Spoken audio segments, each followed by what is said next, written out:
Hello everybody, welcome to Blue Marble Science. The Riley Postulate. Never calculate that which you can simply guess at, especially if you don't know how to calculate anything. Anthony, the 2020 Dumb Fellow of the Year for a reason.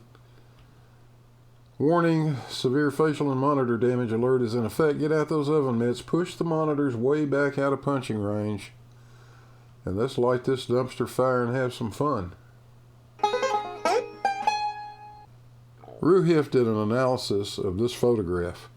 Shout out to Roohif, I put a link to his channel in the description. What you're seeing is the Blackpool Tower about 51 kilometers away and Red Screws Mountain about 125 kilometers away. Notice that the observation platform at Blackpool looks to be at the same elevation as the peak of Red Screws. Well, our friend Anthony says Roohif got this all wrong. Anthony says Roohif doesn't know how to calculate these things properly. Anthony says, well, I'll tell you what, let's just listen to what Anthony says. Oh my God, Roohif, you don't know what to do here at all. You don't know your maths, you don't know anything about refraction. And here you are talking as though you're some kind of authority, and you're clearly wrong.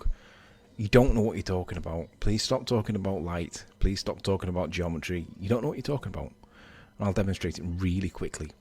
In Roohif's video, latest video, he claims that I've busted the globe model. Globe model busted by Sleeping Warrior. I'm sure he means flat earth model busted by Sleeping Warrior. But anyway, in this video he makes two claims. He makes the claim that the assertion by the guy exploring the plane was incorrect, and he makes a further claim that if the earth was flat, this would be how big the tower would need to be. Yep, something like that. And you can tell straight away that this is clearly wrong. He's clearly done something wrong in his maths. So you can just look at a picture and tell there's something wrong with the math, huh? Wow, that's pretty impressive. And I found out, I had a quick skid through this, and I can see where he's got it wrong. He says you can rearrange those formulas so that instead of giving it an elevation and a distance, the two key things that we know, you can give it the angle and the distance, and that'll give you the elevation. Well, we know the elevation. This is where he's gone wrong, but I don't want to go too much into his maths. I just want to show you that with some basic skills here, you can demonstrate that his maths is obviously wrong. I mean, nobody thinks that that should be what it looks like on a flat plane. I think the reason you don't want to talk about Roohif's math is you can't even do your own math, much less anybody else's. Oh my God. Roohif, did you not think that your maths might be a little bit out when you got this result? It's clearly wrong, okay? Clearly wrong, huh? I'm not sure I'd hang my hat on that one, Sleeping Warrior. You know, because from where I'm sitting, it certainly seems like there's an awful lot of that mountain missing. I mean, you know, just saying. So, what we're going to do is we're going to look at this mountain. Red Screes have got an elevation of 2546 feet. So all I did was I brought up the Earth Curve calculator, and the eye height was just under 300 feet. And the target distance is 78 miles, I think he said it was. Let's just have a quick check. 77.6. So let's change that. Wouldn't want to add an extra quarter of a mile, would we? 78 minus 77.6 is 0.4. Yeah, that sounds like about a quarter, huh? 77.6 miles. Okay. So, on the Earth Curve calculator, because Roohif thinks that light travels in a curved trajectory, even though Fermat states clearly that light is straight, it varies from point to point to point along the path of the least amount of time from point A to point B. It doesn't follow a curve. A curve's not the shortest possible time, is it? You're not going to go from A to B and then take a big arc instead, because that's not the path of the quickest amount of time, is it? So because Roohif doesn't know what he's talking about with regards to bending of light and the refraction in the air that we live in, then we can't take his claims on refraction at all, because light doesn't vary on a curved trajectory. It varies on a straight path, applying Fermat's principle. Anthony, you should really avoid talking about things you don't understand. Fermat's principle is one of those things. Light most certainly does curve when it's traveling through a density gradient, but that's a topic for another time. So let's just move on. Not 7/6R, which is what roohif does. But what we can do is we can put in the eye height of the observer exploring the plane, just under 300 feet, and we can put in the target distance of the mountain, and we can see that the target hidden height is 2125. But we know that the mountain itself is, where is it? 2546. So I mean, look at the difference there. I mean, there's virtually nothing. So we go from 2125 to 2546. How many times do you need to look that number up, Anthony? 2546. Write the damn thing down, for Christ's sake. It's like 400 feet. So we know that we're only supposed to see 400 feet of the top of the mountain. Do you think that you're looking at 400 feet for the top of the mountain that's 77 miles away? No, that's not what we think you should see, Anthony. Taking standard refraction into account, you should see about 900 feet of the top of that mountain. Just exactly like the picture shows. But that's not even the point I want to try to make. We'll get there in a minute. Obviously not. That one calculation, that one arithmetic, demonstrates that this can't be consistent with a sphere. Because if it was a sphere, it would only be a couple of pixels at the top, and that would be down below the dunes that are at Formby, that are in the medium ground or foreground in this picture, that are blocking out the 100 and something foot tall ballroom that Blackpool Tower sits on. If that's able to block out a 100 foot tall mountain and it's only 30 miles away, sorry, a 100 foot tall ballroom and that's only 32 miles away, what do you think it's going to do to a 400 foot mountain that is 77 miles away if it can block out the whole of the ballroom that the tower sits on? It's speculative, and it's you know, we can all have a guess at it, but I'm going to say this: the couple of pixels at the top would be behind this foreground obstruction because it's too small to see because of the curve of the earth. It chops out the bulk of the mountain. So that's how you can tell really straightforward. Really straight, and that's all I did. I looked at that and I just saw the distances. I thought 77 miles, 2400. I thought that's well going to be gone. And what do you know? When you do the calculations, put in this observer height, put in the distance to the thing that you're looking at, 2125 of it's gone, but its height is 2546.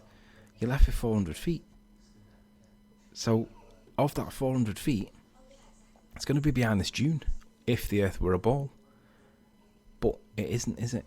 It's virtually all of that bar whatever's in the foreground, or other mountains might be close. It's clearly it's in the picture. That alone tells you that the Earth can't be a ball. You don't need to do any more maths. If roohif knew anything about refraction, he'd be able to do a little bit of jiggery-pokery and put that up and down a little bit. If roohif knew anything about refraction, he'd be able to do a little bit of jiggery-pokery and put that up and down a little bit. If roohif knew anything about refraction, he'd be able to do a little bit of jiggery-pokery and put that up and down a little bit. Pretending refraction doesn't exist, like you're doing right now, would seem to be a little bit of jiggery-pokery, Anthony. And you seem to be pretty good at it. But 2125, take that off the 2546, you're about 400 feet.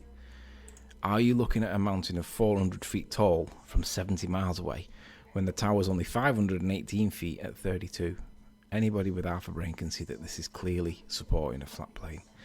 And if there's a bit of refraction in there, fine. But if it were a ball, it's down behind here somewhere, behind these dunes, and you wouldn't even see it.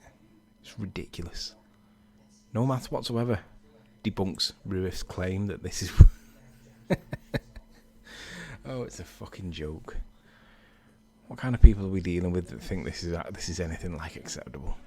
It's just ridiculous. Anthony, if we gave you a map, a week's rations, and a spare paddle, do you think you'd be able to find your own ass? Ernest! I'm not even sure that would work for you, Anthony. All right, pay attention. The observer height was 91 meters. Blackpool Tower is 51.7 kilometers away. The height of Blackpool Tower is 128 meters. The observation deck at Blackpool is 37 meters higher than the observer. Now, this is an interesting thing about geometry, Anthony. You don't really need to know any math to speak of to do this. If we wanted to extend this to a further distance, let's say 125 kilometers, like that mountain, these are similar triangles. That means we can ratio the length of each of the sides. It's quite simple. All we need to do is take 37 meters times the ratio of the distances. In other words, 125 kilometers divided by 51.7 kilometers. And you'll see that the mountain should be 89.5 meters above the height of the observer. If the Blackpool Tower is 37 meters above the observer at 51.7 kilometers, and if the peak of Red Screes appears to be at the same elevation at a distance of 125 kilometers, Red Screes must have a height of 176.5 meters. That's the 91 meters of the observer height plus the 89.5 meters we calculated below. That's what you should see. But there's a problem, Anthony, because that's what reality is. That mountain is 746 meters, not 176 meters. Somehow, some way, 565.5 meters of that mountain are missing. Flat Earth busted. Riley's brain. What a scary place to be. Dumb of the year for a reason. Hey, thanks for watching. Hope you guys enjoyed it. And Anthony, remember, when I say how stupid can you be, that isn't a challenge, that's a question. Hey guys, don't forget to hit the like and subscribe buttons down there. Ring the little bell if you want notifications. Memberships are available to the channel. And I want to give a special shout out and thanks to our Patreons and PayPals. You guys really help. Thanks so much for what you do. And with that, I guess we'll catch you guys on the next one. Hey Gladys. We're out of here.